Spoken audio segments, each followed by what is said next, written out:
começar, tá bom. Piás e gurias, sejam muito bem-vindos ao podcast daí, o maior e melhor do sul do mundo. Hoje estamos com Anne Dias, cara. Hoje vai ser porrada e cacete. Não, mentira. Hoje vai ser uma conversa massa sobre política e sobre a vida dela, tá? Então, não se preocupem, não vai ser aquela maçante, vai ser muito legal, muito 10. Vai tirar muita dúvida nossa. Mas antes, vamos falar dos nossos patrocinadores. Vamos falar já direto da Barbearia Ribas, por que não? Barbearia Ribas, você entra lá, você faz um corte, show de bola, faz a barba e sai 10 anos mais novo. Não é brincadeira não, cara. Você sai 10 anos mais novo e um pouquinho mais bonito até. Ele não faz tanto milagre, mas pelo menos ele faz um corte sensacional. Vamos falar de Eagle Art Tattoo. Cara, o cara é um artista do corpo. E o mais legal dele é que o preço é muito camarada. Vale muito a pena fazer uma tatuagem com o Eagle. E o cara é gente fina pra caramba. Vão lá, vocês não vão se arrepender, vai ser 10. Tanto você ir no estúdio, conversando com ele, fazendo tatuagem. E se você nunca fez, você vai perder o medo, porque o cara te deixa muito relax. E vamos para o espaço delas. Espaço delas, você entra lá e sai 10 quilos mais magra. As sessões dela, ela tem uns pacotes que valem muito, mas muito a pena. 500, 600 reais, você sai de lá magérrima e magérrimo também. E umas massagens assim, ó, sensacional. Vão lá, vocês não vão perder a oportunidade de sair linda, né? E lindo também, não se preocupe que lá atende homens e mulheres, lá vão ter. E o Yazigi. Quer aprender a falar inglês, espanhol, alemão, italiano? Tem tudo lá. Ah, mas deve ser caro. Ah, eu não tenho dinheiro para isso. Usa o cupom podcast daí. Você vai ganhar 35% de desconto em todas as mensalidades. Não é uma só, é todas as mensalidades. Não dá pra ficar fora dessa, né? E nossa pizzaria Mais Taste. Cara, é sensacional a pizza, é uma delícia. A Anne provou. Muito boa. Adorou muito a boa pizza. Mesmo. Então vem aqui o pessoal, a região Tarumã, Capão da Embuia e toda a região. O preço dele é tranquilo de pagar. Você entra no app deles, usa podcast daí, ganha 5% de desconto no pedido. E tem outras promoções lá, cara. O app deles é sensacional. Eu entrei no app deles, eu não sabia o que pedir. Eles entregam no centro também? Eu moro no centro. Entregam. Olha só. E é uma delícia, cara. Não percam oportunidade. Vão lá, venham aqui, Capão da Embuia, ou pede em casa. Vai fazer frio essa semana? Pede, vai ser uma delícia comer. E, antes de mais nada, vamos falar um pouquinho da nossa convidada, Anne Dias. Esta fera, meu, olha aí. Ela é pré-candidata a deputada estadual pelo Partido Novo, advogada, empreendedora, faz parte de movimentos liberais.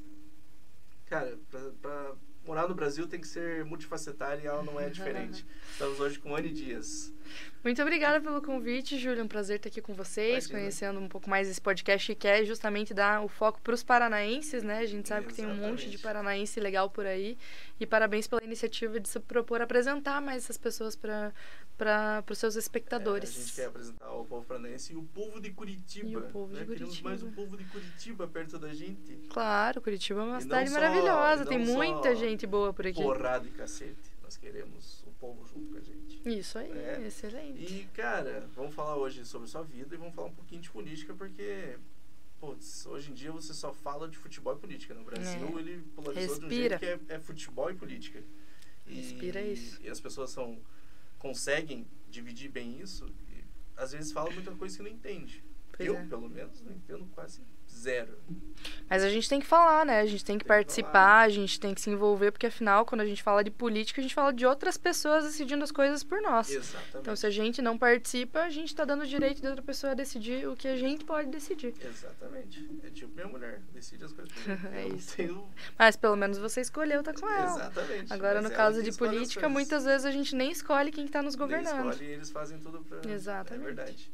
E antes de falar sobre política, entrar nesse assunto, onde você nasceu, Anne? Eu nasci aqui em Curitiba, eu sou É curitibana, sim. Curitibana? Sou curitibana, mas morei boa parte da minha vida em Quatro Barras, que é a cidade aqui pertinho também Uhum.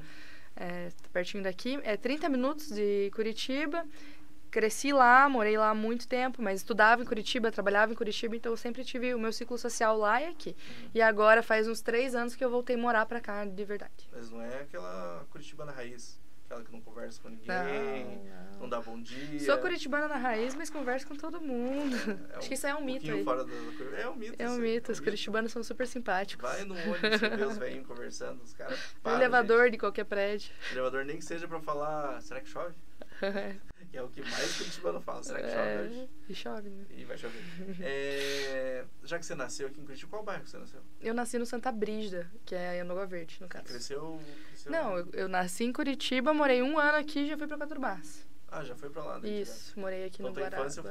Sim, morei lá a vida inteira. Nem me lembro de morar aqui, mas eu sei que eu morei.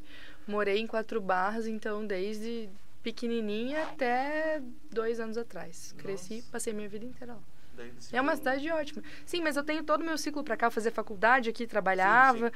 Aí eu comecei a me engajar com a política de Curitiba, então eu vim pra cá há pouco tempo. Mas gosto muito também de Quatro Barras, tem bastante gente que eu conheço, que enfim, que são da minha família, meus amigos de lá também. Então, como a tua infância foi lá, qual que é a tua primeira lembrança, assim, de infância, assim? Nossa, que pergunta profunda. Minha primeira lembrança de infância, eu acho que é brincar com os meus primos. Eu tenho 2 primos de uma idade parecida com a minha, e a gente cresceu juntos. Eles moravam na casa do lado da minha casa, então e eu era a única menina, então era bicicleta e bola e carrinho e todas as brincadeiras de menino, geralmente, eu brincava com os meus primos. Eu tenho uma lembrança, assim, de pequeno, eu e meu amigo Diogo, a gente subia numa parte onde tinha... Era lá em casa mesmo, na parte de trás. Acho que ficava a caixa d'água. A gente subia lá, pegava mimosa dos pés, enchia de mimosa ali antes, e lá debaixo dava pra ver um campo de futebol. A gente ficava assistindo o jogo de longe, comendo mexerica, passando a tarde inteira vendo isso. Que legal. Com aquele sol no frio, sabe? Que legal. Você tá de blusa de lã e no sol, assim.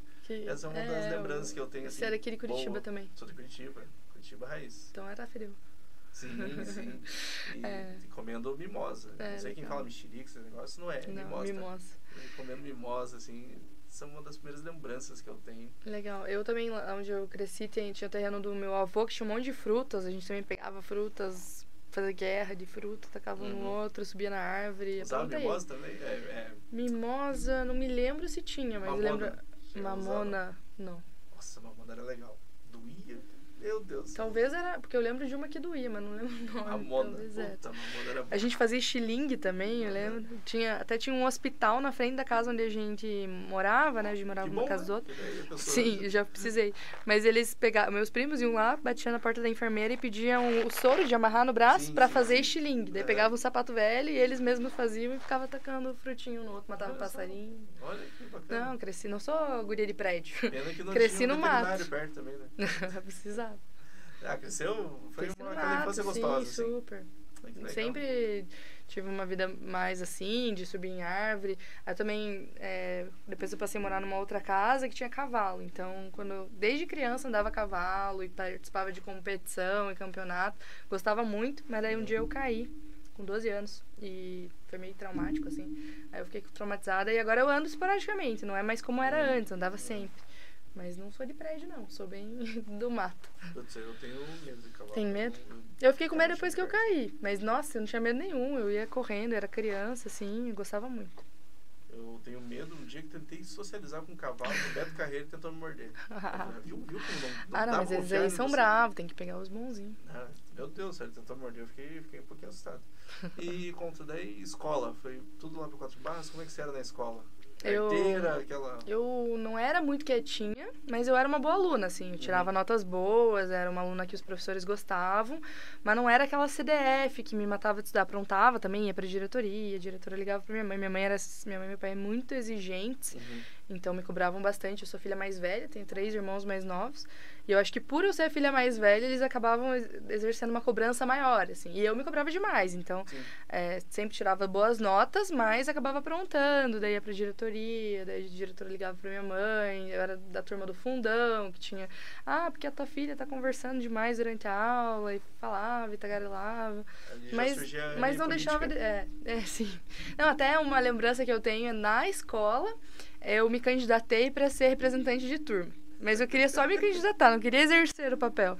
Aí eu lembro que eu voltei pra casa contar que eu queria me candidatar. O meu pai foi comigo no Pente fazer uns slogans. Eu lembro até do slogan que era vote na Anne, representante confiante. A gente pintou de verde, que era a minha cor favorita, ainda é, por causa do coxa. E aí fui no dia seguinte distribuindo pra turma e fui eleita. Minha primeira eleição fui representante de turma na quarta série. Não, eu queria ganhar, só que eu queria participar da campanha e ganhar a campanha. Não tinha pensado. Tinha uns 10 anos. 10 anos já com essa mentalidade. Sim, já convenci a turma, levei meus papelzinhos, tava concorrendo com outras pessoas. Na frente da escola entregando santinho, ó. Não, colei na parede da sala. Da escola da sala. Pra representante. Foi minha primeira eleição. E levou a sério? Levei, sempre levo a sério a eleição. Eu fui representante acho que umas 2 vezes. Cara. Mas participou de eleição ou foi escolhido? Escolhido. Então. Escolhido. Acho que por falta de gente. Por falta de gente foi escolhido, mas, cara, não tinha vontade nenhuma. E na escola, você participava bastante de debate, assim? Na escola não tinha tanto, eu participei na faculdade. Assim, que faz, assim, a pessoa que mais fala. Não tinha muito isso na minha escola, mas na faculdade tinha muito da política acadêmica, então eu participei muito ativamente. E foi o que me incentivou a entrar para a política de verdade. Eu estudei Direito na Federal do Paraná, e lá a política acadêmica é muito intensa. Então tem 2 partidos que são mais antigos que todos os nossos partidos atuais.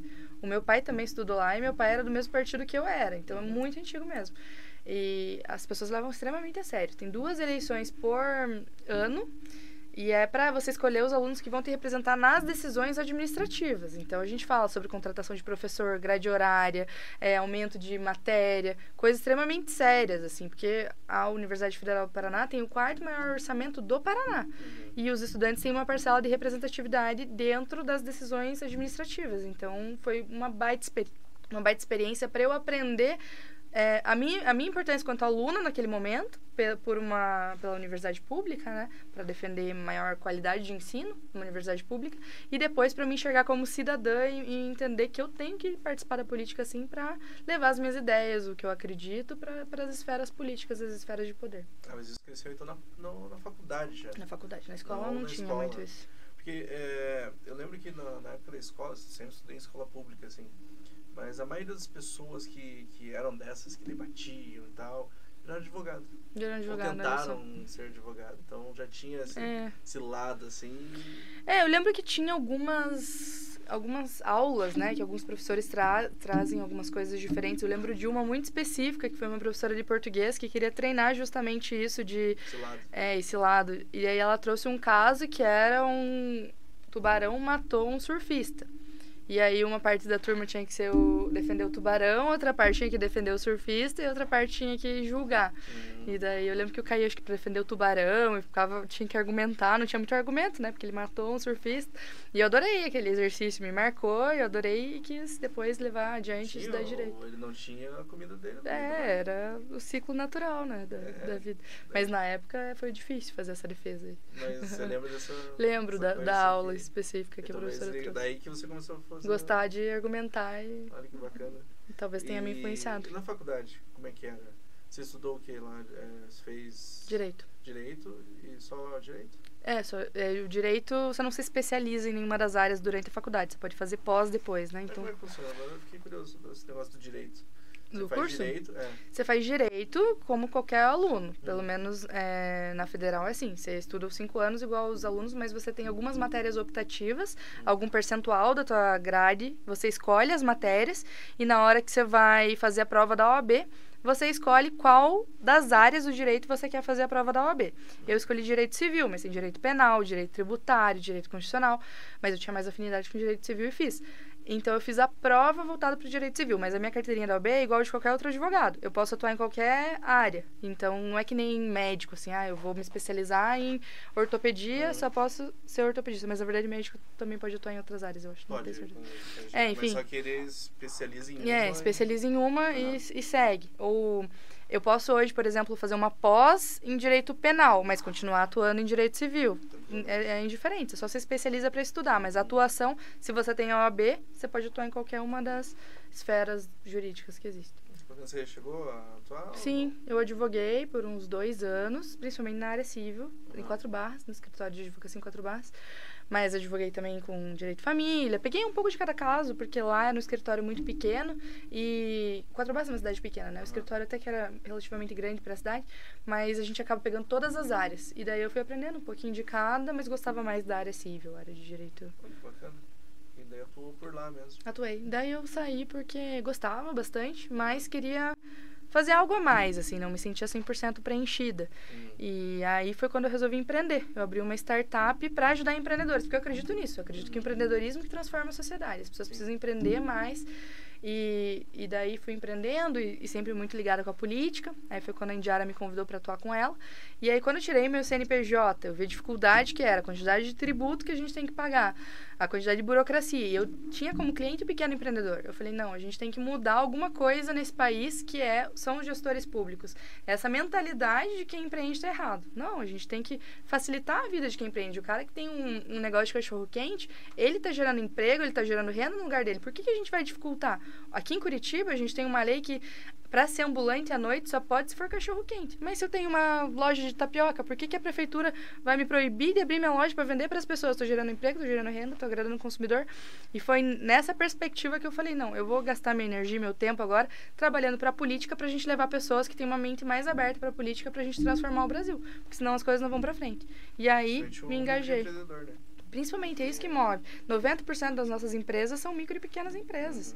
E a gente tem que facilitar a vida deles, porque senão eles morrem no caminho. Eles não têm força para mudar de estado, mudar de país. Até uma coisa interessante que eu estava estudando é sobre a substituição tributária, que é uma parcela tributária que a gente tem que pagar no Paraná, que em Santa Catarina é zerado. Muitas das empresas grandes pegam e vão para Santa Catarina. Mas e as pequenas? Não tem estrutura de levar todo o funcionário, a família. Simplesmente morrem por conta de uma burocracia ou de uma alta carga tributária em que o Estado acaba dificultando mais uma vez ao empresário, o pequeno empresário, de conseguir construir aquilo no país. E sem isso a gente não vai para frente, não adianta. E isso você pegou esse amor por defender essa parte e depois de trabalhar, fazer startup. Principalmente, foi onde eu vi na prática, assim. Deu aquele start, assim, falou, não, eu acho que o erro é aqui, porque... Sim, eu já tinha isso em mente, né? Eu já sabia que seria uma dificuldade que eu ia enfrentar, mas quando eu olhei, entrei e vi na prática que isso realmente é o que dificulta o Brasil como um todo, é a falta de...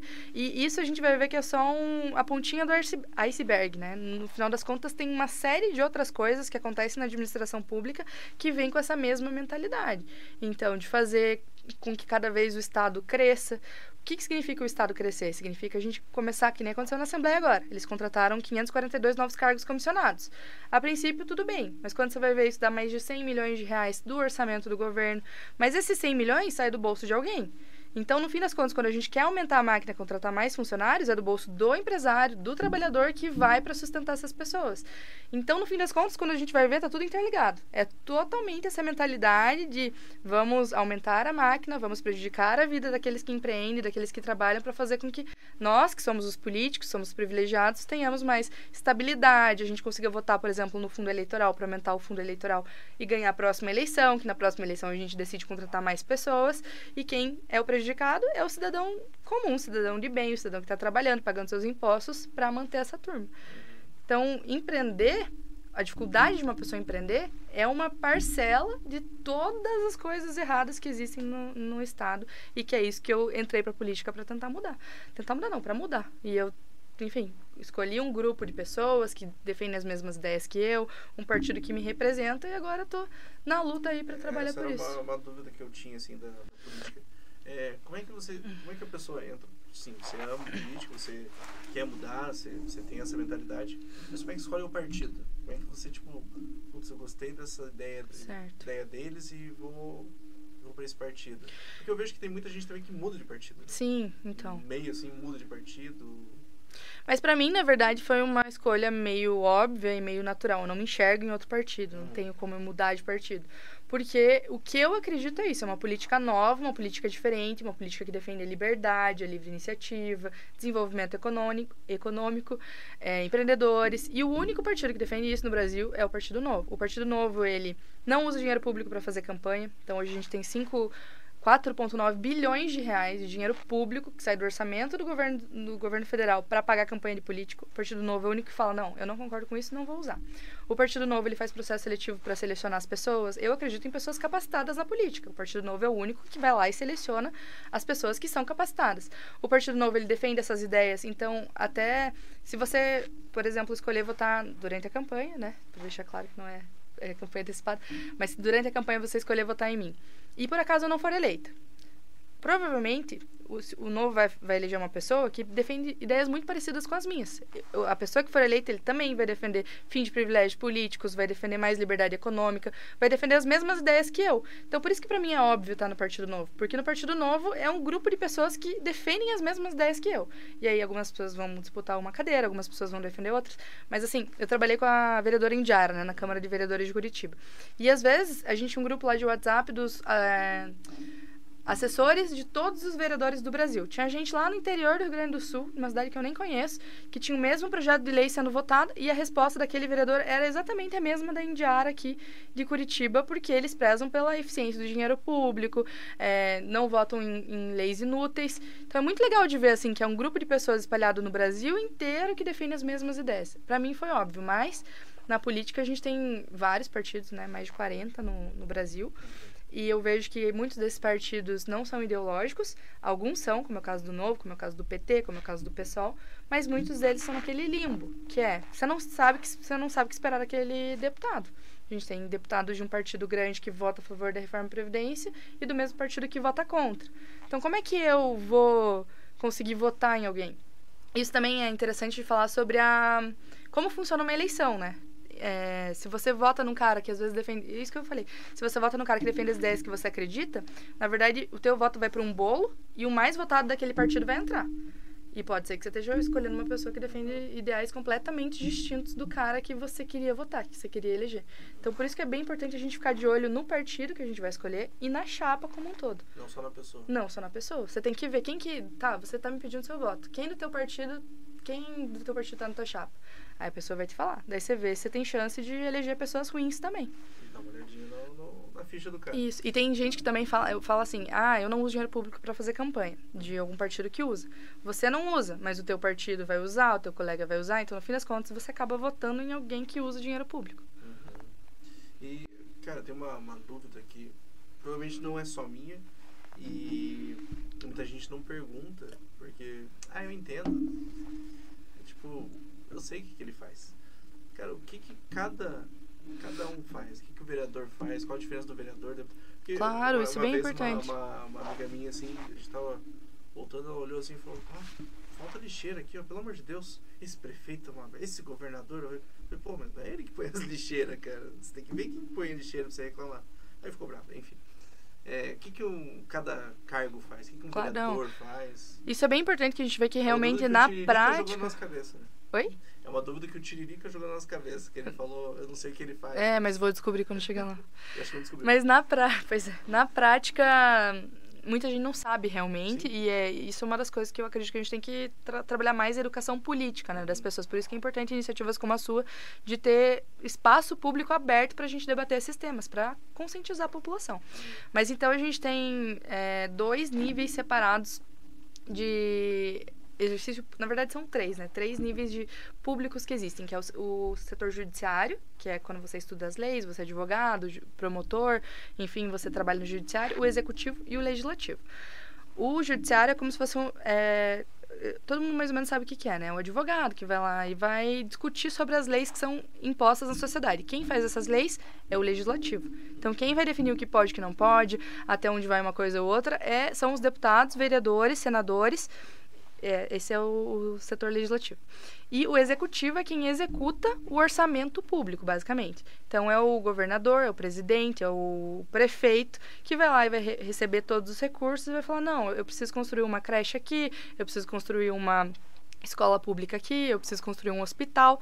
Resumidamente, é isso. O legislativo, que é deputados, senadores e vereadores, fazem as leis para o judiciário decidir quem cumpre e quem não cumpre e para o executivo executar o orçamento, que é dinheiro público, dinheiro arrecadado de imposto. No caso de um deputado estadual, então as principais funções que a gente tem dele é legislar, então dizer todas as leis a nível estadual, que daí tem algumas que são de competência específica estadual, não é tudo que um deputado pode legislar sobre. Muitas das coisas são só os deputados federais, muitas das coisas são os vereadores. Sobra uma parcela de responsabilidade para os deputados estaduais.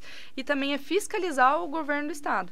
Então, saber exatamente para onde está indo o recurso, quais são as prioridades, as leis orçamentárias que são votadas. As leis orçamentárias são as diretrizes do que vai ser gasto com o dinheiro público. Então, cabe aos deputados estaduais fazerem essa fiscalização. Só que hoje a gente sabe que dos nossos 54 deputados estaduais, eu não sei quem que faz esse tipo de fiscalização de fato ou quem legisla de uma maneira efetiva. Por isso também uma das minhas intenções de buscar um espaço na Assembleia Legislativa. Assim, mas se você tiver alguma... Eu falo muito rápido. Se tiver alguma dúvida aí... Então, praticamente, o prefeito, o governador e o presidente, eles fazem a parte mais... Não, presidente, o prefeito e o governador fazem a parte mais bruta, assim, coisas maiores, tipo, então vocês votam aqui, eu faço essa escola, eu faço essa creche. Só que é importante a gente lembrar que o papel do executivo, o papel do presidente, do governador, ele não funciona sozinho. Ele depende do Congresso, ele depende de uma Assembleia. Por quê? Porque os projetos que o prefeito, que o executivo, que o presidente, que o governador vão propor, ele passa pelo Congresso. Os deputados votam. Os deputados federais votam nos projetos do presidente, os deputados estaduais votam nos projetos do governador. Então, por isso que a gente fala, quem manda no Brasil não é o presidente, é o Congresso. Agora, nessa polarização que existe aí, que ninguém está satisfeito com as opções presidenciáveis, qual que é a solução? Votar em bons deputados federais, porque são eles que vão segurar quem for eleito lá, eles que vão impedir projetos ruins de avançarem ou ajudar projetos bons de passarem no Congresso. Votados, quando tiver no final que vai chegar o presidente ou o governador assinar Isso, ele propõe, a última... ele dá a última e ele pode dar a primeira. Muitas das coisas é iniciativa só do presidente. Então, ele vai lá e põe para o Congresso votar. O que acontece na maioria das vezes? O Congresso está alinhado com o presidente. E daí as coisas passam. Na Prefeitura de Curitiba, eu trabalhei na Prefeitura. Muitos dos projetos estão alinhados com a base do governo, a base do prefeito. O que significa? Que o prefeito exerce influência sobre vários vereadores da Câmara de Vereadores e é muito mais fácil para ele conseguir aprovar um projeto. Porque ele conseguiu a base, né? E aí é por isso que a gente tem que ficar de olho em quem que a gente vai votar para vereador. Esse vereador faz parte ou não faz parte da base? A gente tem 2 vereadoras do Partido Novo em Curitiba. As 2 vereadoras não fazem parte da base, são vereadoras independentes. Ou seja, elas votam com o prefeito naquilo que é bom para a cidade e elas também criticam muitas coisas que o prefeito faz. A base não. A base só apoia o prefeito. Mas em Curitiba a gente tem um prefeito que tem uma base alinhada. Tem alguns casos que isso não acontece. Por isso que é nosso papel enquanto eleitor falar, não, eu vou escolher um cara bom para ser deputado. Que esse cara vai segurar o presidente, esse cara vai segurar o governador, esse cara vai fiscalizar as contas do executivo, que isso o executivo não faz, né? Ele não vai mostrar onde que está errado, quem tem que fazer são os deputados. Tudo vai à base de voto? Tudo, tipo, não.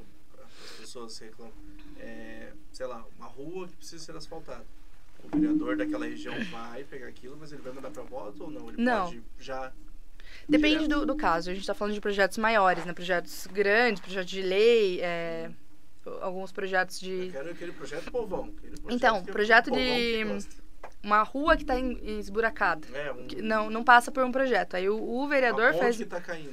O vereador ele faz um requerimento à prefeitura e só envia o requerimento. E daí a prefeitura vai lá e arruma. O vereador pede para a prefeitura. Ou a prefeitura pode fazer sem o vereador pedir. Ponte que tá caindo. Sim. O vereador faz um requerimento. Daí esse tipo de coisa não passa por votação. Porque isso já é função da prefeitura, manter a rua asfaltada, manter a infraestrutura da cidade. Então, às vezes, os vereadores também ocupam esse papel de representantes de bairros, né? Então, eu sou desse bairro, estão reclamando, eu vou lá e faço um requerimento para o prefeito. Também faz parte, tem muitos vereadores que se posicionam dessa maneira. E daí tem as votações, que é a parte mais... Que é a parte mais técnica, que é onde a gente vai decidir algumas coisas que impactam de fato na cidade. Mas é importante falar também que tem muitos vereadores que não fazem esse segundo papel, né? Que é o papel mais técnico, o papel de entender os projetos estruturantes, de discutir o orçamento. Eles só fazem essa política de bairro, que é o mais simples, que na verdade você, enquanto cidadão, se você vê um buraco na rua, você pode fazer uma reclamação no 56, que é o portal da prefeitura, e eles devem atender o seu pedido. Então, a gente não deve eleger um vereador para ele só tapar buraco de rua, né? Eles recebem R$16 mil por mês para só tapar buraco de rua. A gente precisa eleger vereador que vai fazer um projeto de excelência, que vai discutir sobre orçamento público. Para um bairro melhor. Para uma cidade melhor, né? Não para o bairro. O vereador não representa o bairro, ele representa uma cidade. Então, eu preciso de um vereador que vá lá discutir sobre IPTU. Por que o IPTU está aumentando? Eu quero um vereador que fale sobre isso. Ou um vereador que venha falar por que os comércios aqui de Curitiba não podem abrir no domingo e no sábado à tarde. Por quê? Você sabe por quê? Porque a gente tem uma lei que proíbe. Então, quem que faz a lei? O vereador.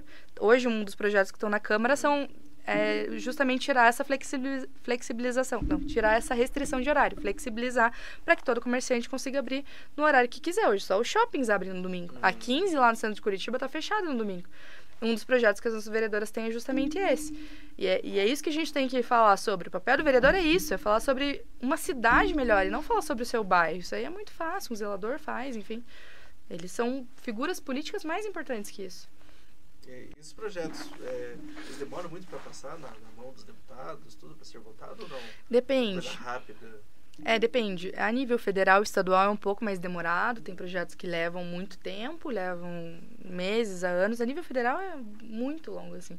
Você é eleito deputado federal, você vai propor um projeto hoje para você nem ver no teu mandato ainda ele avançando, muito provavelmente, se não for da agenda do governo, né? Até teve esses dias um deputado do Novo que estava lá falando, que ele fez um videozinho, depois eu te mando o videozinho, é bem legal. Ele teve um projeto de lei para homenagear o Lewis Hamilton como cidadão honorário do Brasil. E ele vem falando assim, tô esperando há anos para a reforma tal ser aprovada, para as privatizações ser aprovada, para projetos importantes ser aprovados, e esse projeto passa em 2 meses. Isso é um absurdo. A gente tem que falar sobre os projetos que realmente importam. Sim, não é função dos deputados federais ficarem ali homenageando o Lewis Hamilton. Com todo respeito a ele. Mas, enfim, aqui na Câmara de Vereadores é um pouco mais rápido, assim, a tramitação, porque as coisas funcionam melhores aqui. Então, leva uns 3 meses, geralmente. Se são projetos do prefeito, são super rápidos. Daí voam, né? Os projetos do prefeito passam que nem foguete, assim, porque eles fazem e passa rápido. Tem até a situação de pedido de urgência. Você faz um projeto e pede para ele não passar por todas as comissões, para ele ir direto para votação plenária. Em tese, tem que ser para projetos que têm um grau de urgência na cidade. Mas quando você vê aqui em Curitiba, tem vários projetos que passam por mero interesse da prefeitura de ser rápido, que não deveriam passar. E deve ter um monte também de projetos assim, por dia que chegam também. Não, muitos. Não é tão simples assim, né? Tipo, hoje tem 2 projetos para votar. Não, rapidinho. Muitos, e quando esses grandes, geralmente eles vêm num bolo, né? Então, você tem que ficar de olho para ver o que está acontecendo, porque todo projeto passa por algumas comissões, né? A primeira comissão que ele entra, no caso da Câmara de Vereadores, é a Comissão de Constituição e Justiça. O que isso significa? É uma comissão, que é um grupo de vereadores, que vai deliberar se aquele projeto é ou não é constitucional. Então, aquilo que eu estava falando, não é tudo que é competência de um vereador. Tem coisas que são competência só do prefeito, tem coisas que são competência da União, dos deputados estaduais ou federais. Então, isso quem diz é a Constituição Federal. Então, essa comissão vai dizer se o projeto é ou não é constitucional. A gente fez parte dessa comissão. Entrava 30 projetos por sessão, mais ou menos. Então, pensa, na sessão, e a gente lia todos os projetos, um por um. Os que a gente tinha dúvida, a gente pedia vistas, que era pedir uma semana a mais pra gente estudar. Só que tinha muito vereador que só, voto com o relator, voto com o relator, voto com o relator. E as coisas vão passando. E são coisas sérias, são coisas que impactam, são coisas grandes. E a gente vê que são poucos os vereadores da Câmara de Curitiba que realmente se aprofundam no projeto para falar sobre o impacto dele na cidade, que é a função de um vereador, que eles não faziam. Achei legal esse negócio, falou. Aí você pega lá o cara votando, não, esse aqui tem importância que Lewis Hamilton, esse eu quero ver, mas esse vai ser legal. É bem assim, nossa, a Câmara parou de vereadores para fazer homenagem pro Nicão, que é o jogador do Atlético. Um monte de coisa, prêmios, não sei o quê, nome de rua, eles adoram fazer nome de rua, vamos fazer nome de rua. Alguém morreu, um fulano importante morreu. Primeira coisa, Câmara de Vereadores de Curitiba, projeto de rua com o nome do fulano de tal. Não é, claro, é uma das funções do vereador dar nome de rua, mas não é prioridade. Hoje a gente tem um banco de nome de rua sobrando. Se fizer rua em Curitiba, tem mais de 200 nomes parados. E toda semana estamos lá votando nome de rua novo, homenagem para quem morreu, homenagem para quem é vivo. E mais de metade da sessão legislativa a gente discute projeto inútil, infelizmente. Esperando a rua Alex de Souza. Você falou do grupo do WhatsApp. O que rola nesses grupos do WhatsApp de deputados? Não é grupo de WhatsApp, é grupo de uma comissão mesmo, que eles se reúnem. Eu nunca estive num grupo de deputados, espero estar ano que vem. Eu tava louco pra saber um grupo assim, se rola aquele tiozão stickers. Que coloca bom dia. Não, eu não estive do nada, grupos. manda um áudio dizendo, do nada, assim, eu quero que volte esse projeto, você abre não, no meio eu da nunca câmera. nunca tive em grupo de WhatsApp, mas já teve alguns casos, assim, no home office, agora, não sei se você viu, um vereador do PT, coincidentemente, no meio da sessão, ligou o secador de cabelo e ficou secando, no meio de uma comissão importante, que é a CCJ, A gente vê a seriedade que as pessoas levam à política. O cara ligou um secador no meio de uma sessão, numa comissão importante, para debater temas importantes, ele simplesmente liga um secador e seca o cabelo. Quando desligou, ele falou, desculpa, não ouvi, gente. Eu tava... Então, esse que é o ponto. Quando você liga o secador, você não escuta nada. E eram projetos importantes sendo debatidos. Desculpa, perdi. Voto com o relator. Olha que bacana, olha que... E é teu dinheiro, né? Teu imposto que paga o salário desse cara. Paga o secador dele. Mas esse cara foi caçado já, entre nós. Ah, tá. Eu paguei o secador dele. Você pagou, paguei aquele cabeleireiro que ele fez. Mas que bacana essa história que você contou, explicando mais as funções de cada um, porque muita gente reclama do governador, reclama do presidente, reclama do deputado, não sei o quê. Mas, tipo, não, essa função não era dele. Você tem que reclamar praticamente tudo. Com as suas, você tem que entender, né? Que você reclama de uma coisa que você nem votou, né? Você votou em branco ou nulo. Pois é. Daí você fala, eu votei em nulo, não queria saber. Mas ele não fez nada. Então, próxima vez, você vote. Tem que escolher. Tente mudar um pouco mais. Colocar caras novas lá na política. Não sempre os mesmos. Colocar ele porque já tá aí mais tempo. O sobrenome que eu conheço. Esse aí é o que eu conheço. É o número que eu gosto. Sim. Mas a gente tem que falar de renovação, mas não é renovar por renovar, né? Vamos só trocar. A gente tem que renovar com qualidade. A gente tem que estudar, ouvir propostas, ouvir ideias, ver se eles são preparados. Então, trazer gente nova, mas gente nova de qualidade. Gente que vai propor temas importantes, que vai falar sobre projetos técnicos, que vai fazer uma diferença, de fato, na política paranaense, porque a gente precisa. A gente tá cansado desses mesmos sobrenomes que estão dia após dia propondo homenagens e projetos inúteis para o nosso Estado. Quando que a gente vai falar sobre transparência, fiscalização, combate à corrupção, um tema extremamente relevante, sobre liberdade econômica, a gente precisa renovar com pessoas que têm boas ideias e pautas boas. Sempre.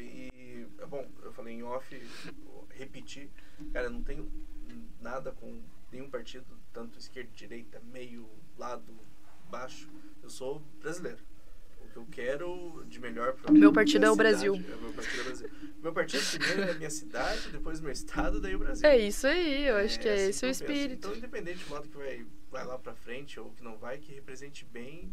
E o que eu escuto sempre são as propostas.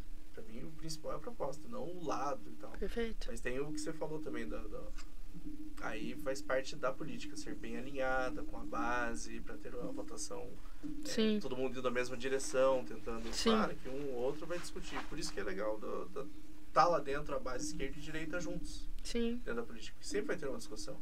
E essa discussão é boa. Sim, claro, é democracia. A gente tem que ter pessoas que pensam diferente, claro. Todo mundo pensar que o verde é bonito, claro, que vai ser o do vermelho.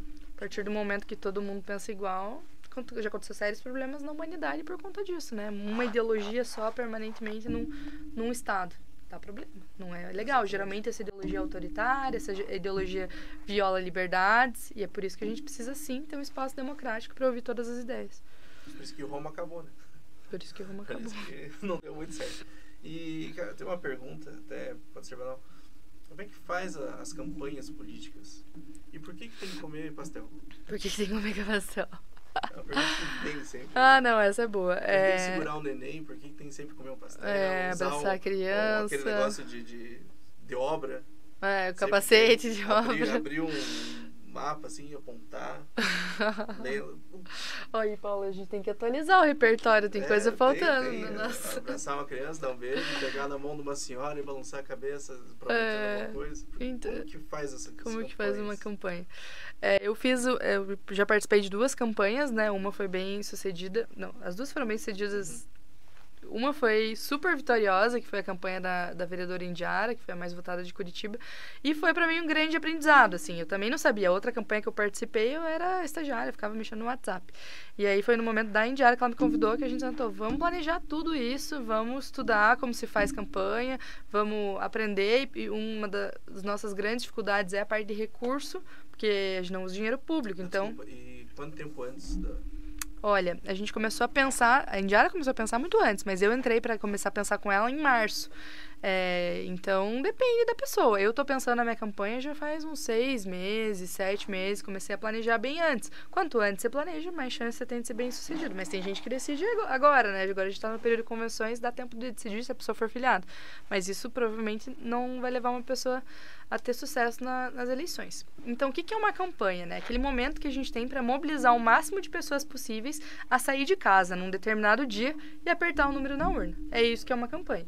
E como que a gente faz faz isso? De várias maneiras, né? Tem gente que consegue ganhar uma eleição porque essa pessoa é conhecida, essa pessoa é radialista, essa pessoa é comunicadora. Por isso que a gente vê um monte de políticos que são comunicadores. Por quê? Porque as pessoas já conhecem eles. Tem gente que é filho de políticos, por isso que eles são conhecidos, porque o sobrenome já está em alta, está em debate, não sei o quê.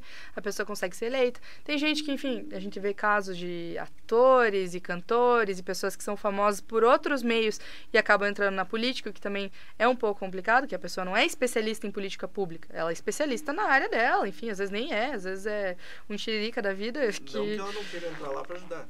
Não é, provavelmente ela é boa intencionada, mas você contrataria um engenheiro para fazer uma cirurgia? Não, ele deve ser bom intencionado, só que ele é engenheiro, ele não é médico. A gente tem que saber quem escolher. E a gente, né, no caso do Partido Novo, a gente tem uma grande dificuldade porque, em geral, não somos pessoas conhecidas. Somos pessoas bem preparadas, que estudaram, e aí, era o caso da Indiara, como se fazer conhecido. E tem o meio das mídias sociais, que a gente tem que postar conteúdo, tem marketing de rua, em que você vai com o panfleto na rua, tem o boca a boca, tem a boa reputação, tem a imprensa. Então, são vários fatores que vão fazer com que várias pessoas se mobilizem em torno de uma causa e votem em determinada pessoa num determinado dia. A grande maioria das pessoas... Você lembra quem você votou nas últimas eleições? Para deputado? Mas é secreto. É secreto, não quero saber, só quero saber se lembra. Mas eu lembro. Para deputado estadual e federal. Lembro. E você lembra como você decidiu? Vendo as propostas. As propostas? Eu assistia mais próximo da eleição para Na ver TV. as propostas. Na TV. Na TV. Uhum. A TV é muito rápido, né? Não dá quase tempo deles falarem. Mas é aquele momento que você mexe no celular e assiste a TV. E daí você procurou no Daí Instagram? Você procura. Legal. Mas um deles não ganhou. E, enfim, nem todos que eu voto ganham. Ah, sim, normal. Mas a grande maioria das pessoas decidem quem vão votar nos 2 últimos dias. Ou seja... Não, o meu foi um pouco próximo. Assim, pouco próximo. Um mês e pouco. Não, mas um mês é bastante, é louco. Não, pra mim era pouco.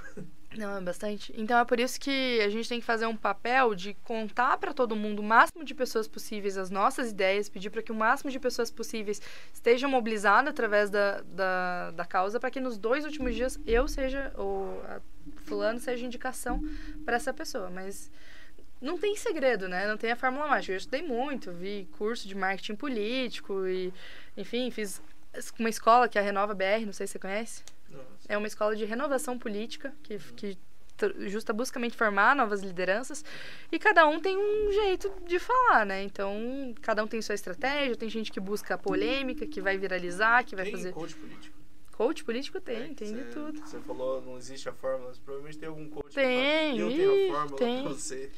Tem de tudo.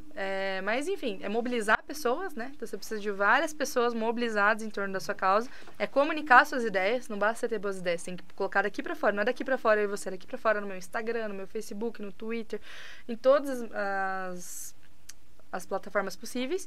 E, para isso tudo, a gente precisa de dinheiro. Para sustentar uma equipe, para botar marketing patrocinado, para gravar vídeo, para... Então, tem a parte do financiamento, que é uma parte extremamente difícil, porque no Brasil hoje não está adaptado a contribuir voluntariamente com campanhas políticas. Às vezes vem um político falar, doa pro meu projeto, o que você vai falar? Você doaria para um... Tá me vergonha na tua cara, irmão. Então, mas você sabe que boa parte do teu salário vai hoje para campanha política, de qualquer jeito vai, né? Você paga. Mas não daria diretamente do meu bolso. E essa é a nossa dificuldade, porque além de tudo isso, a gente tem que convencer as pessoas a doarem ou investirem no nosso projeto, porque a gente não usa dinheiro público, a gente só usa dinheiro privado, para financiar as nossas campanhas. É extremamente difícil, mas a história mostrou, né? A Indiara foi a vereadora mais votada de Curitiba sem usar dinheiro público, o governador de Minas Gerais é governador sem usar dinheiro público, o prefeito de Joinville também foi eleito sem usar dinheiro público e só com essa mobilização e com pessoas que acreditam no projeto financiando. Dessa forma, tem que ter um marketing muito bom. Como você falou, você pega lá na televisão, tem lá meia hora de política. Quando vai pegar essas partes, deputado, claro, governador e prefeito, na época, presidente, são um pouco mais o tempo. Mas o tempo é curtíssimo, né? Então, o cara falando acelerado ou só a fotinha do cara e o número. Aí onde que você vai achar esse negócio? O que ele vai fazer? Redes sociais? Rede social? Hoje em dia tá mais fácil, a né? gente Antigamente tem uma... não, Antigamente era mais difícil, era agora, telefone, as pessoas ligando, mas a gente... Nossa, agora você falou, lembrei. Lembra disso? No dia do meu aniversário ligava deputado. Que dia que é teu aniversário? Março. Ah, mas não era de eleição. Não, parabéns. Tinha um negócio que ligava assim, do nada, assim, oi, aqui eu não sei quem, parabéns. Eles querem que você... Isso era pequeno, né? Exato. Eles querem que você lembre, né? Que você goste. Chegava Olha, o mensagem deputado no me telefone ligou no em meu época, aniversário. Em época de eleição Então. também. Oi, aqui é o deputado tal. Mas prestar contas que é bom, eles prestavam? Não, nem um pouco. Então. Mas é como se fosse naquela época. Mas hoje em dia, tipo, o marketing É mais ser fácil. muito bom nessa parte de redes sociais. Então, é Muito bem mais fácil você falar sobre suas ideias, só que é difícil.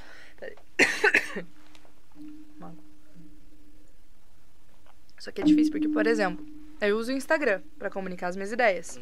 Eu falo de política. Só que você usa o teu Instagram, pessoal, você vai me seguir. Você não quer ver alguém falando de política. Você quer ver a foto do cachorro, você quer ver a foto do filho do teu amigo.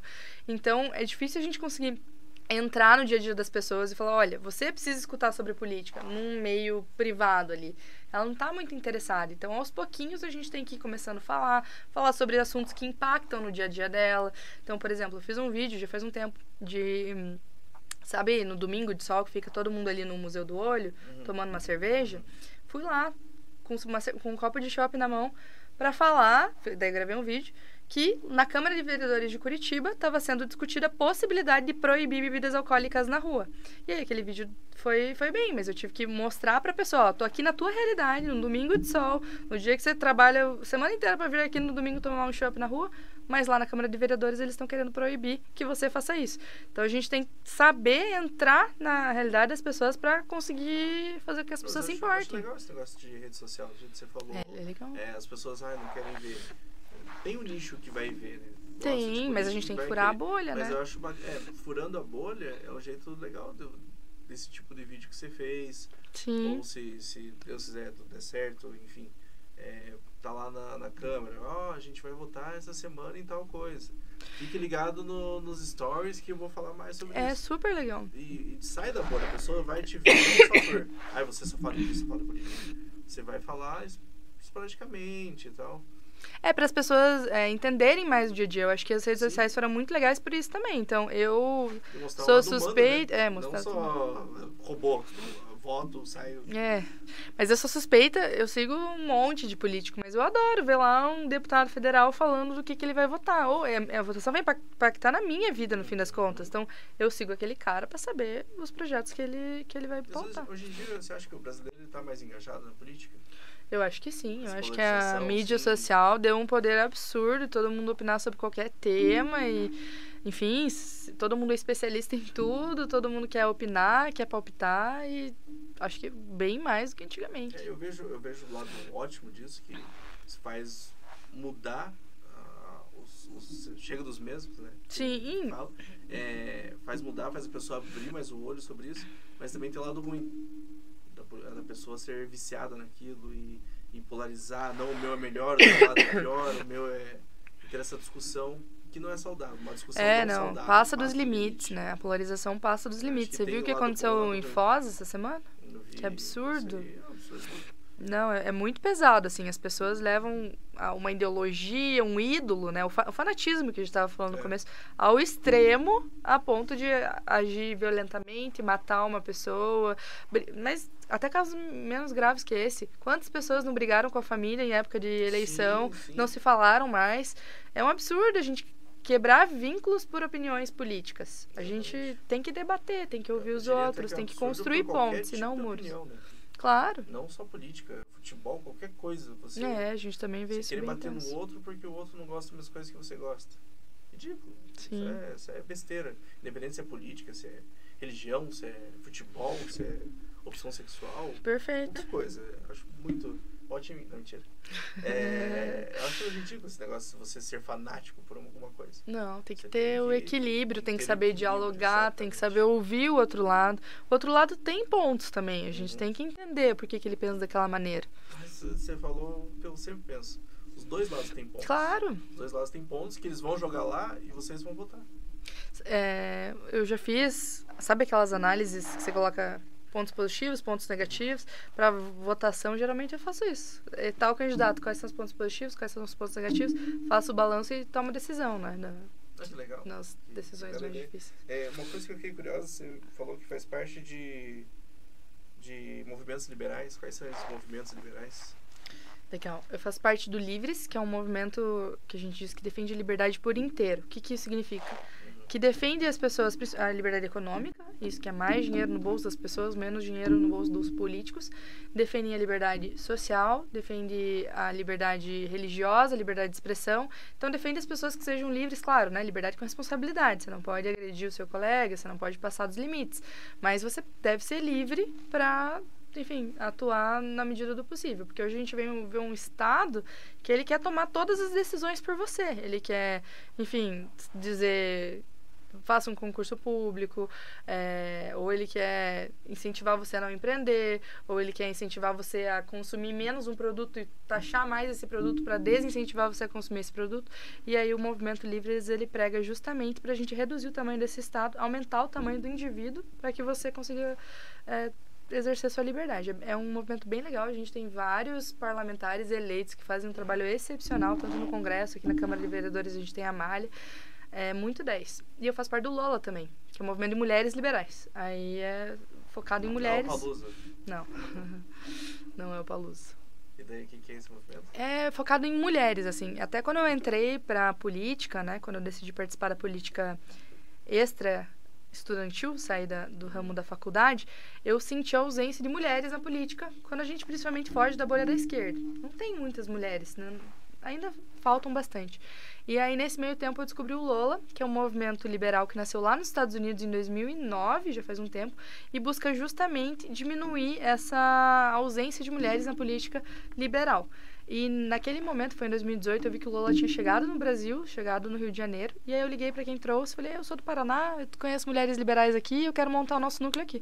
E a gente montou, hoje a gente tem mais 50 mulheres, dentre elas 2 vereadoras eleitas, e a gente busca justamente incentivar a maior participação feminina na política, mas para defender as liberdades. Isso que era uma pergunta que eu tinha. Você acha que a falta, não ter tanta representatividade da mulher na política, foi falta de incentivo ou você acha que era um pouco de machismo, assim, antigamente? Eu acho que é uma mistura de tudo, assim. Eu acho que as mulheres são um pouco incentivadas. Eu acho que a gente, quando criança, eu não via prefeitas falando, eu não via deputadas. Eu não sabia que eu podia ter como opção seguir a carreira política, porque faltava inspirações, né? A gente se inspira em muitas pessoas. E cadê essas mulheres? Até esses dias eu fui na Assembleia Legislativa e eu fui recebida por uma deputada estadual. E aí ela estava contando, ela foi candidata a prefeita também, e ela estava contando que quando ela era candidata a prefeita, ela via umas menininhas de 10 anos, assim, olhando para ela e se inspirando. E que legal seria se eu tivesse uma mulher candidata a prefeita na minha época e olhar e falar, nossa, eu posso ser candidata a prefeita no futuro. Então, eu acredito que a gente vive numa sociedade que tem poucas mulheres e que não criamos muitas referências para as meninas, né? E desincentivou a maior participação feminina. Então, por isso que hoje é muito importante o papel de algumas mulheres que exercem na sociedade, como é o caso das nossas 2 vereadoras. Aqui em Curitiba, o Partido Novo, ele tem 2 vereadoras, nenhum vereador. É muito legal isso, que a nossa bancada é 100% representada por mulheres e elas inspiram várias outras mulheres. A gente mostra que é pra valer. Se você quer entrar na política, você é mulher, entra pra ganhar. Não é entrar pra cumprir cota ou só pra dizer que tem mulher. Não, você vai entrar, você vai se dedicar ao máximo, vai competir com os homens, claro, não vai ser tão competitiva quanto. E se você for melhor, como foi o caso das nossas vereadoras, você vai entrar e o partido vai te dar todo o apoio e suporte possível. Sim, o importante é o que ela... As ideias, né? Depende de ser homem ou mulher, ou o que for. Claro, o objetivo é a gente votar em mulher, mas votar em mulher qualificada, mulher que tem boas propostas, mulheres preparadas para que elas nos representem nos cargos públicos e não votar mais no mesmo. Na Assembleia Legislativa, a gente tem 54 deputados. Você sabe quantas mulheres? Entendi. Chuta. Nossa. 54 deputados. 12. 5. 5? A gente tem 5 mulheres, numa sociedade que mais de 50% da população é mulher. Isso não é normal. É muito pouco a participação feminina na política. Eu tenho raiva que quando ganha, tem uma mulher com uma proposta muito legal. Tipo, umas ideias muito bacanas. E daí ganha a mulher melão. Isso é absurdo. Porque ela é bonitona, porque ela dançou ali na frente. Isso que eu acho. Mas eu acho que isso mudou muito. Mudou muito tirar esse pessoal mais... que ia lá pela fama e trouxe mais mulheres que têm a ideia de querer crescer. Não, as mulheres sim, mas a gente tem bastante gente que ainda está ocupando os espaços públicos porque eles têm famas de outras situações. A gente viu aquele caso do mendigo, sabe? Ele não vai ser candidato ao que tudo indica. Mas foi muito discutido, os partidos foram atrás dele, e é um absurdo. Um cara, enfim, não tem nada a ver com a vida do cara, mas ele não tá preparado para ser um deputado. Isso é nítido, é óbvio. E os partidos foram atrás, porque o cara ganhou uma fama repentina. Qual é a intenção do partido colocar alguém assim? É puxar voto. Um puxador de voto. Porque assim, para você fazer uma cadeira, ou seja, para você ser eleito, para o partido eleger alguém, ele precisa somar uma quantidade de votos. Como que funciona essa quantidade de votos? É o total de votos que a gente tem no Estado, divididos pelo número de cadeiras, que vai dar o tanto de votos que você, enquanto partido político, precisa atingir. Ou seja, aqui no Paraná, para você fazer uma cadeira de deputado estadual, você precisa atingir aproximadamente 100 mil votos. 100 mil votos, você elege um. Um federal é 180 a 200 mil votos. Você elege um federal. Se eu tenho um cara muito famoso, esse cara vai lá e vai fazer 150 mil votos. Ele vai entrar e vai... Para eu levar outro, eu preciso fazer só 50 mil votos. Ou esse cara vai fazer 200 mil votos sozinho e daí eu levo mais um. Então, por isso que os partidos políticos vão atrás dessas figurões famosos, para bater o coeficiente eleitoral e, enfim, conseguir eleger as pessoas. E sem contar que quando um partido elege um figurão famoso, principalmente para deputado federal, aumenta, no fim das contas, o bolso dele do fundo eleitoral. O fundo eleitoral é calculado pela quantidade de deputados que eles têm. Então, se eu elejo um cara que não faz nada, um cara ruim, mas é famoso e entrou, eu, enquanto partido político, ganho dinheiro no bolso. É por isso que eles querem colocar gente famosa. É por isso que a gente tem que lutar contra e tentar levar pessoas boas. Então. É tudo estratégia. E qual é a estratégia de colocar, tipo, aqueles caras que viram memes depois, tipo, eu sou o Yoda da roça, tudo torto lá, e você sabe que não vai ganhar, você sabe que o cara não sabe nem o que tá fazendo lá. É porque, como eu falei, é tudo uma somatória de votos, né? Entre colocar aquele cara que vai fazer 200 votos e não colocar ninguém, é melhor colocar aquele cara que vai fazer 200 votos, que esses 200 votos vão somar na conta toda. E corre o risco desse cara viralizar ainda e fazer mais votos. Eu achei que era um marketing pro partido. Não, é um marketing ruim, geralmente, mas às vezes quanto de propaganda as pessoas acham engraçado e viraliza isso. E vai viralizando, e vai aparecendo. Eu adoro na época de eleição, quando aparece aqueles caras com menos votos, o cara teve um voto. Sim. Não foi nem dele, nem da mulher dele. Não, isso aconteceu muito. Eu até estudei um pouco sobre isso. Depois que a gente entrou com a lei de cotas, né? A lei de cotas diz que 30% das candidaturas tem que ser de um determinado gênero, né? Que hoje são mulheres, mas também não poderíamos ter 100% da chapa de mulheres. Tem que ter 30% do outro gênero. Mas, na prática, dá 30% de mulheres. Depois que essa lei foi criada, o que explodiu de candidaturas laranjas foi absurdo, assim, de mulheres que não tinham um voto. Porque elas eram esposas de um candidato e elas iam lá e votavam no candidato e estavam lá para fechar a chapa, fechar só pra cota. Fechar a cota. E não é isso que incentiva a participação de mulheres na política. É a gente falar mais sobre isso, a gente levar mulheres com qualidade, a gente votar, a gente debater, ouvir e não impor numa restrição de cima para baixo. Não, você é obrigada a participar da política a partir de agora ou teu partido não vai concorrer. Bom, enfim, é como a gente falou, estratégia, marketing, só para preencher. Enfim. Não, mas o mais absurdo é que os partidos políticos, a grande maioria deles, votaram pela inserção das cotas, né, para que participassem mais mulheres na política. Aí os partidos políticos, os grandes partidos, votaram para que a distribuição do dinheiro público seja proporcional a esses 30%. Então, 30% do dinheiro que é do partido tem que ir para as candidaturas femininas. Ok. E os próprios partidos votaram para anistia dos partidos que não cumprem com essa lei da destinação dos 30%. Foi anistiado. Quem não cumpriu ganhou uma anistia e não sofreu a multa, que eles mesmos colocaram.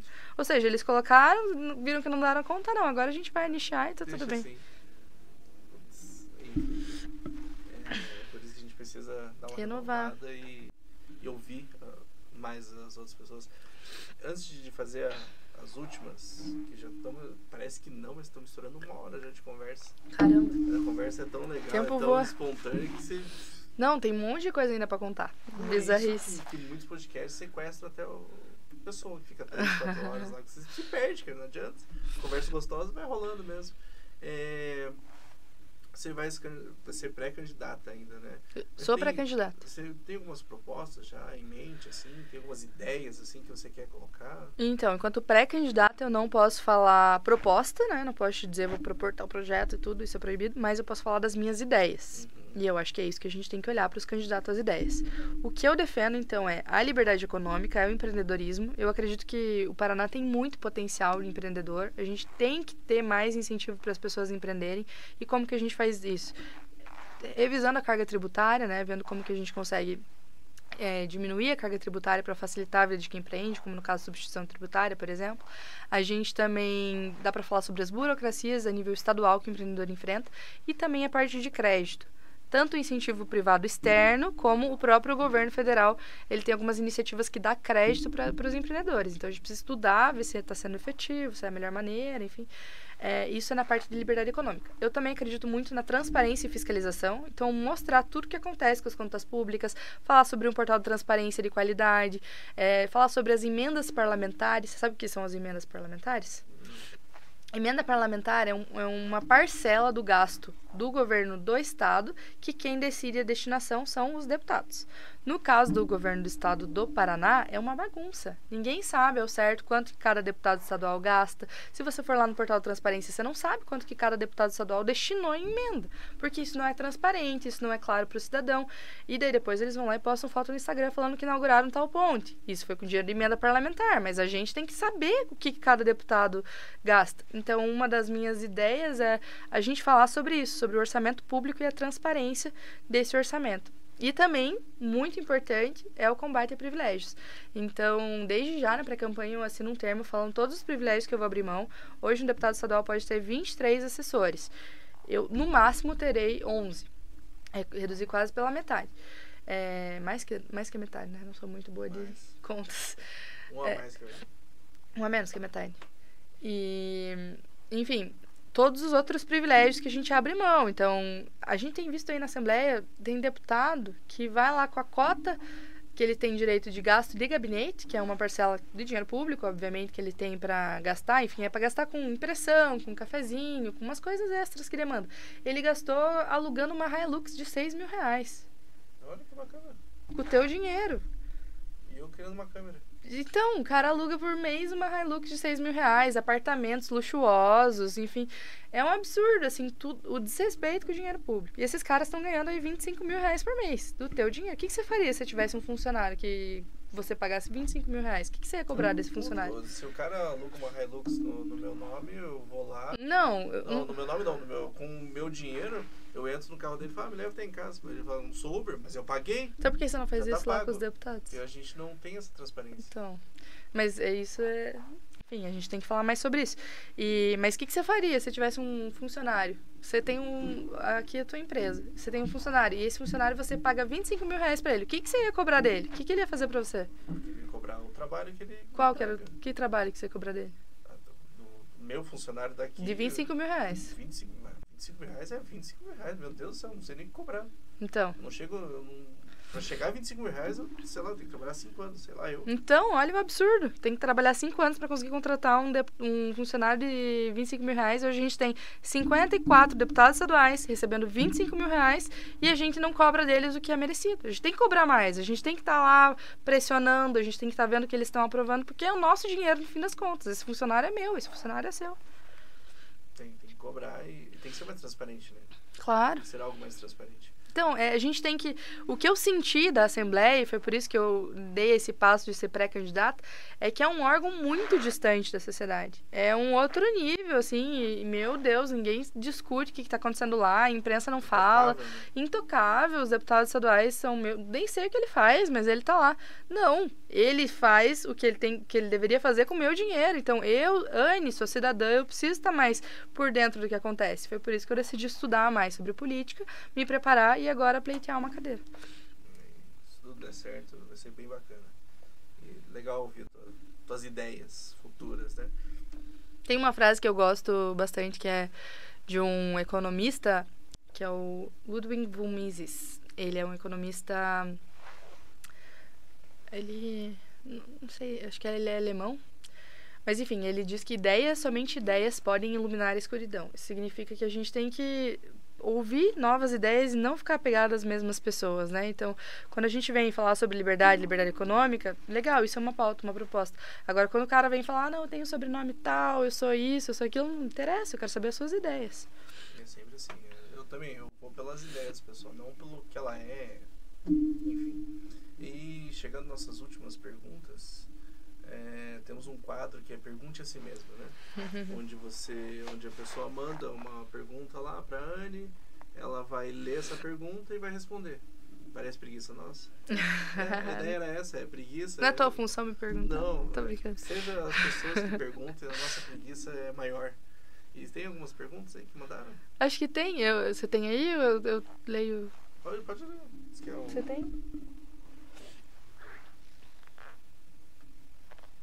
Muita preguiça, né? Eu sei. Essa é a ideia. Obrigada. Quanto menos a gente trabalhar, melhor. Olha, uma pergunta enviada foi: qual que é o seu super-herói favorito? Qual que é o seu super-herói O favorito? meu sempre foi o Wolverine. Wolverine? O meu é o Batman. O Batman? Tem o porquê, o motivo, assim? Eu gosto muito do Batman, da história dele, enfim, dele ser um cara também sem superpoderes, né? Ele cresceu e foi adquirindo os superpoderes que não são superpoderes. Mas, coincidentemente, o Batman é liberal. Tudo tem a ver com política, no fim das contas. Você sabia que o Batman é liberal? Não, nunca imaginei essa Então, parte eu descobri, eu já gostava do Batman, né? Sempre gostei dos filmes, enfim. Mas eu descobri que, como eu falei desse economista Mises, o Mises é um cara que ele pregava, né? Ele já morreu, mas ele pregava essas ideias de liberdade econômica, combate à inflação, combate ao socialismo. E ele foi um escritor muito famoso. E ele morava na Alemanha, uma época em que o governo nazista foi atrás dele. E foi até a biblioteca dele, várias coisas escritas, né? Na época não tinha um drive, era tudo que você escrevia ficava lá. E tacou fogo nessas ideias que ele trouxe. E ele teve que fugir para os Estados Unidos. Isso é uma história real que aconteceu mesmo. E aí eu descobri que existe uma história em quadrinhos do Batman, chamada Batman em Berlim, em que o Batman vai para Berlim para combater os nazistas e salvar a biblioteca de Mises. Eu comprei, depois fui atrás, comprei esses quadrinhos. E aí eu comecei a gostar mais ainda do Batman, porque ele defende as ideias liberais e foi um dia tentar salvar a biblioteca de Mises, mas infelizmente não conseguiu, porque os nazistas realmente colocaram fogo na biblioteca de Mises. Legal, essa HQ. Sim, é Batman em Berlim, o nome desse quadrinho da década de 80, né? Que o autor escreveu. Mas eu gosto muito também da história, trajetória, dos filmes. Uhum. Acho bem legal. Só que eu não gostei desse último, não sei se você assistiu. Putz, eu gostei. Esse eu não gostei, Nossa, mas... eu achei bem dark, uma coisa então, que eu queria ver dele. mas eu acho que eu gostava mais do outro Batman, ele era mais animado. Enfim, esse Batman do Robert Pattinson eu achei muito depressivo. Você vai querer comparar... Christian Bale, eu gostava mais. Para a trilogia do... então, não. É que eu fui numa expectativa muito alta, eu acho. É muito difícil. É sensacional. Bater, é muito difícil bater. O Nolan fez sensacional. Miséria com aquilo lá. E o Christian Bale, pra mim, um baita ator. Excelente. Não, foi incrível. Daí eu fui com uma expectativa muito alta. Além que o que fez agora, por último, o Batman também é um ótimo ator. É o Robert Pattinson. Eu gosto dele como ator. O vampiro do Crepúsculo. As pessoas sempre marcam o vampiro do Crepúsculo, mas tem muitos filmes bons dele. Ele é bom. Tem um Água para Elefantes, que eu adorei também. Eu vi a chamada, mas não assisti o filme. E tem um filme que não é bom, porém trabalha, que é... Bom, não vou lembrar o nome, enfim. Mas o filme não é bom, então nem vale a pena lembrar o nome. Mais alguma pergunta? Tem. E bloqueou aqui. Qual é a sua maior inspiração? Qual que é a sua maior inspiração? Eu posso perguntar pra você ou pra mim mesmo? Não, pode perguntar pra você mesmo. Qual é a minha maior inspiração? Quem me inspira muito é Jesus Cristo. Eu admiro muito a história de Jesus Cristo, que ele veio fazer na humanidade, as ideias que ele veio trazer, que são ideias de amor e compaixão ao próximo, e tudo aquilo que ele deixou de legado, assim. Então, com certeza, Jesus Cristo é a minha maior inspiração, eu admiro muito. E você? Você falou de Jesus, até fico sem graça falar Pelé. Tipo, Pelé. O cara fala Pelé. A mulher fala Jesus Cristo, eu gosto do Pelé. Não, Pelé é fera também. Eu vou falar Jesus também, não vou ficar... Vai que não sei pra onde que eu vou, ficar brigado com o homem. Não, Jesus também. Jesus se admira também. Ele é um cara fera. A próxima pergunta é se eu já ganhei alguma medalha. Sim.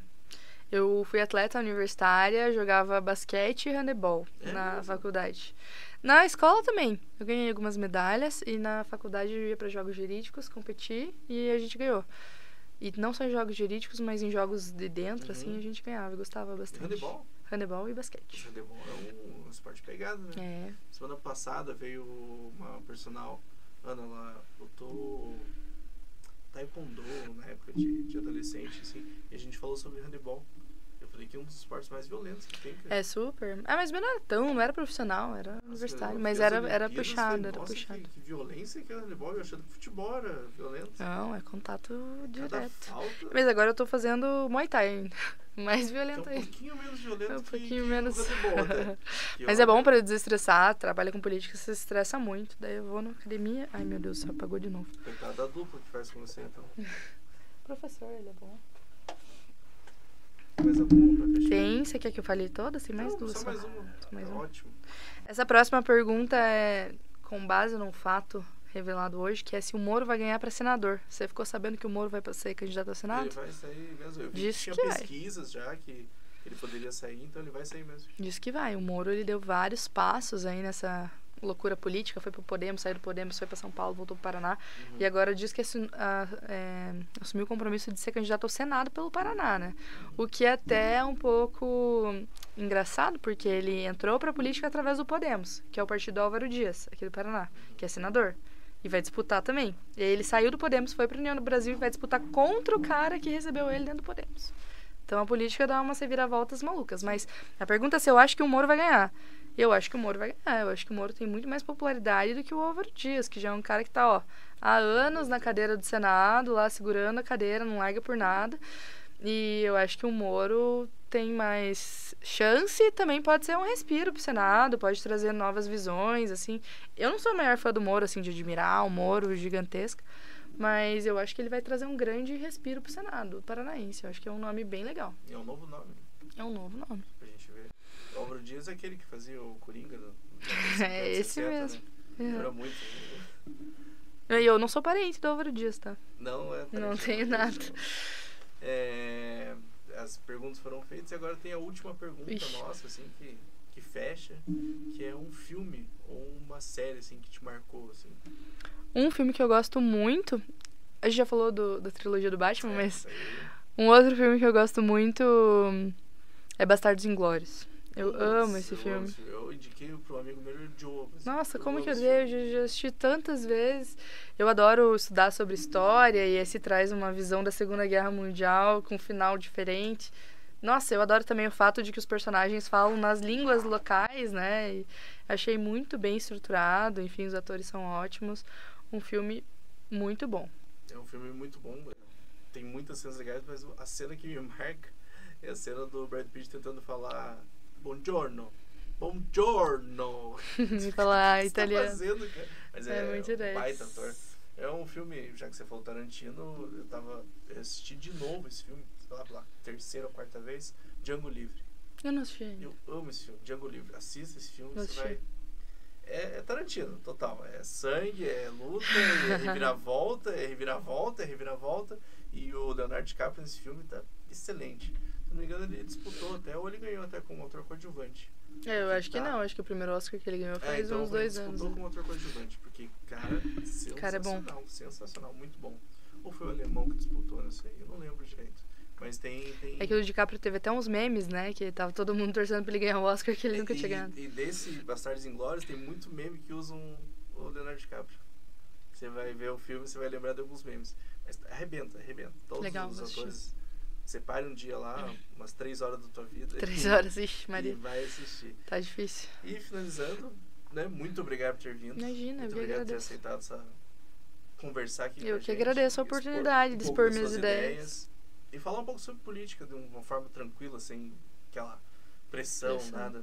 Que bom, espero que vocês tenham gostado e eu agradeço o convite. Acho que é bem importante esse espaço da gente dialogar mais e falar para mais pessoas algum pensamento um pouco diferente, né? Trazer uma inovação, uma novidade, alguém que pense diferente do que a gente está acostumado. Então, muito obrigada, Júlio, pelo espaço. E para te achar, onde que acha? Me achem no Instagram, @anidias.pr. Também posso deixar o meu WhatsApp, deixo disponível, não sei se você pode colocar na descrição.